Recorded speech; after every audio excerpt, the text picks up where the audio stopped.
Hi friends, ഇന്ന് നമ്മൾ നോക്കുന്നത് മൈക്രോസോഫ്റ്റിന്റെ പവർ പോയിന്റ് പ്രസന്റേഷൻ തുടക്കക്കാർക്ക് വേണ്ട പ്രാഥമിക ക്ലാസ്സുകളെ കുറിച്ചാണ് ഇന്ന് നമ്മൾ ഡിസ്കസ് ചെയ്യുന്നത്. നിങ്ങൾ ആദ്യമായിട്ടാണ് എൻ്റെ ക്ലാസ്സുകൾ കാണുന്നതെങ്കിൽ താഴെ കാണുന്ന ജമ്പ് സബ്സ്ക്രൈബ് ബട്ടണും ശരി വരുന്ന നോട്ടിഫിക്കേഷനും ക്ലിക്ക് ചെയ്യുക.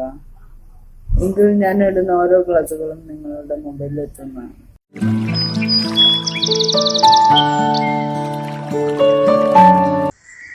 ആദ്യം നമുക്ക് പവർ പോയിന്റ് എന്തിനാണ് യൂസ് ചെയ്യണമെന്ന്. ഒരു പ്രോജക്റ്റ് പ്രസന്റേഷൻ ആണ് പവർ പോയിന്റ് കൊണ്ട് ഉദ്ദേശിക്കുന്നത്. അതായത് പ്രോജക്റ്റ് പ്രസന്റേഷൻ എന്ന് പറയുമ്പോൾ സിമ്പിളായി പറഞ്ഞാൽ നമ്മുടെ അടുത്തുള്ള ഒരു ആശയം വിവിധ രൂപത്തിൽ, അതായത് ഒരു ഭംഗിയായി നല്ല ഡിസൈനോട് കൂടി പുറത്ത് പ്രസന്റ് ചെയ്യുക, പുറത്ത് കാണിക്കാനാണ് പവർ പോയിന്റ് ഉപയോഗിക്കുന്നത്. ഇത് നെറ്റിലൂടെ ഡൗൺലോഡ് ചെയ്യാം, പവർ പോയിന്റ് ഒറ്റയ്ക്ക് ഡൗൺലോഡ് ചെയ്യാം, അല്ലെങ്കിൽ വിൻഡോസ് ഓഫീസ് ഡൗൺലോഡ് ചെയ്യാം. കഴിയുന്നതും ഒരു കമ്പ്യൂട്ടർ ഷോപ്പിൽ നിന്ന് പവർ പോയിന്റോ അല്ലെങ്കിൽ വിൻഡോസ് ഓഫീസോ വാങ്ങി ഉപയോഗിക്കേണ്ടതാണ്. നെറ്റിൽ നിന്ന് ഉപയോഗിക്കുമ്പോൾ വൈറസ് വരാനൊരു ചാൻസ് ഉണ്ട്. ഞാനിപ്പോൾ അത് ഇൻസ്റ്റാൾ ചെയ്തു, ഓഫീസ് ഇൻസ്റ്റാൾ ചെയ്ത് അതെങ്ങനെ ഓപ്പൺ ചെയ്യാം എന്നാണ് ഇവിടെ കാണിക്കുന്നത്. ഇവിടെ ഞാൻ പവർ പോയിന്റ് എന്ന് ടൈപ്പ് ചെയ്യാം. അപ്പോൾ ഇത് അവിടെ ഫസ്റ്റ് വന്ന് തന്നെയാണ്. നമുക്കത് ക്ലിക്ക് ചെയ്യാം.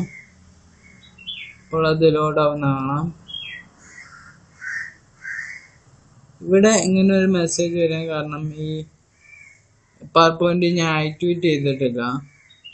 പഴയ വെർഷനുകളിൽ അത് ആക്ടിവേറ്റ് ചെയ്തിട്ടില്ലെങ്കിലും വലിയ പ്രോബ്ലം ഉണ്ടാവില്ല. എന്നാൽ പുതിയ വെർഷനുകൾ ആക്ടിവേറ്റ് ചെയ്തിട്ടില്ലെങ്കിൽ ഒരു 2-3 മാസത്തിനുള്ളിൽ ആ ആപ്ലിക്കേഷൻ വർക്ക് ചെയ്യാതെ. ഇതിപ്പോൾ എൻ്റെത് 2010 വെർഷന്. ഇനി നമുക്ക് ആദ്യം ഇവിടെ നോക്കാം. ഇവിടെ ആദ്യം കാണുന്നത് സേവ്.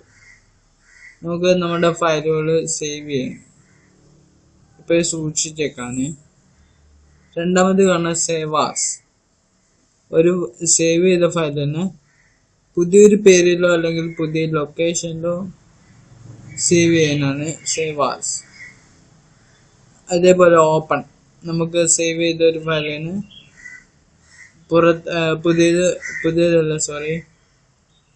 സേവ് ചെയ്തൊരു ഫയലിനെ ഒന്നുകൂടി ഓപ്പൺ ചെയ്യാനാണ് ഇത് ഉപയോഗിക്കുക. അതേപോലെ റീസെന്റ്. നമ്മൾ അവസാനം സേവ് ചെയ്ത കുറച്ച് ഡോക്യുമെന്റുകൾ ഇവിടെ കാണാം. ഇതെല്ലാം നേരത്തെ ഈ കമ്പ്യൂട്ടറിൽ ഉപയോഗിച്ച ഫയലുകളാണ്. അതുപോലെ ന്യൂ, പുതിയൊരു ഫയൽ ഓപ്പൺ ചെയ്യാം. അതായത് നമുക്ക് ഇങ്ങനെ ഒരു പേജ് കാണാം. നമുക്ക് ഇവിടെ പുതിയൊരു പേജ് തുടങ്ങാം. ന്യൂ.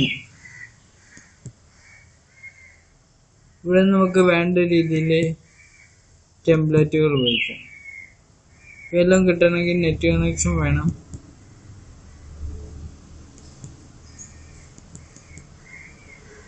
ഇവിടെ കുറച്ച് തീമുകൾ, ഇത് ഓൾറെഡി കമ്പ്യൂട്ടറിൽ എല്ലാ തീമുകളാണ്. നമുക്ക് ആവശ്യാനുസരണം ഉപയോഗിക്കാം.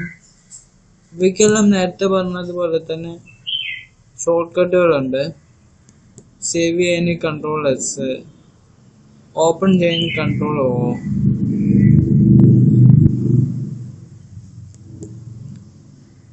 ഇനി നമുക്ക് ഹോമിലോട്ട് വന്നു കഴിഞ്ഞാൽ ഇവിടെ നമുക്ക് വേണ്ട ഫയലിന് നെയിം കൊടുക്കാം. ഇംഗ്ലീഷിന് കൊടുക്കണമെന്ന് യാതൊരു നിർബന്ധമില്ല, നമുക്കറിയുന്ന ഏത് ലാംഗ്വേജ് കൊടുക്കാം. തൽക്കാലം എൻ്റെ ഒരു യൂട്യൂബ് ചാനലിൻ്റെ നെയിം കൊടുക്കാം. അതിന് നമുക്ക് ക്യാരക്ടർ മാപ്പ് എടുക്കാം. എൻ്റെ ചാനലിൻ്റെ പേര് ഉൾക്കാഴ്ച എന്നാണ്, അതുകൊണ്ട് നമുക്കതൊന്ന് എഴുതാം. നമുക്ക് കീബോർഡ് വെച്ചിട്ടും ഇത് നീക്കാവുന്നതാണ്. ശേഷം ഇവിടെ നമ്മൾ കോപ്പി എന്ന് പറയാം. ശേഷം നമുക്ക് ഇവിടെ തിരിച്ചു വരാം. ഇവിടെ നമ്മൾ ഇവിടെ കാണുന്ന പേസ്റ്റോ അല്ലെങ്കിൽ കൺട്രോൾ വിയോ അമർത്താം. അപ്പോൾ സ്വാഭാവികമായി ഇങ്ങനെ ഒരു ആൽഫബറ്റാണ് വരിക. നമ്മളിത് സെലക്ട് ചെയ്ത് ഇവിടെ കാണുന്ന ഫോണ്ടിൽ മലയാള ഫോണ്ട് സെലക്ട് ചെയ്യും. ഇവിടെ നമുക്കിപ്പോൾ ഇത് കൊടുക്കാം. അപ്പോൾ ഇതാ ഉൾക്കാഴ്ച എന്ന് ഇവിടെ എഴുതി. ഇനി ഇവിടെ ശ്രദ്ധിക്കേണ്ട വേറൊരു കാര്യം, ഞാനിപ്പോൾ എൻ്റെ അടുത്ത നെയിം കമ്പ്യൂട്ടർ എന്നാണ്.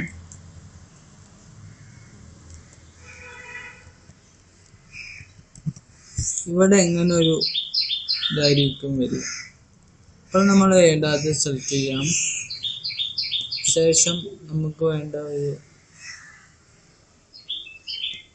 ഫോണ്ട് സെലക്ട് ചെയ്യാം. ഇവിടെ ഇനി നമുക്ക് മറ്റൊരു രീതിയിൽ നോക്കാം. ഇത് ഞാൻ മായ്ച്ചു. ഇവിടെ ഇപ്പോൾ മലയാളം ഫോണ്ടാണ്. ഇവിടെ ഞാൻ ഒരു ഇംഗ്ലീഷ് ഫോണ്ട് നേരത്തെ എടുത്ത് ഇനി ഇങ്ങനെയും എനിക്ക് എഴുതാം.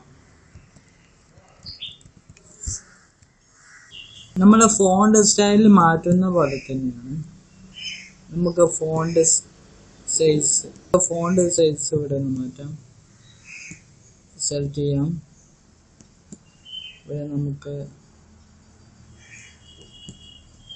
ഒരു 66 65 കൊടുക്കാം.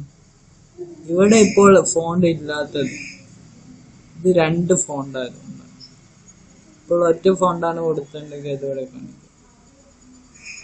ഇത് ഇനി ബോൾഡ് ആക്കാം, ഇറ്റാലിക് ആക്കാം, അണ്ടർലൈൻ ആക്കാം, അതുപോലെ ഷാഡോ കൊടുക്കാം. കളർ ടെക്സ്റ്റിന് കളർ മാറ്റാം. ഇതവിടെയുള്ള ഓപ്ഷനുകൾ ഉപയോഗിക്കാം.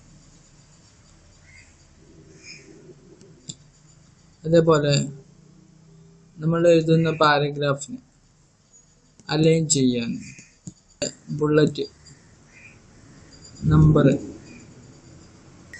ഇനി ഇവിടെ നോക്കുന്നത് ടെക്സ്റ്റ് ഡയറക്ഷൻ. ഇപ്പോൾ ഹൊറിസോണ്ടൽ ആണ്.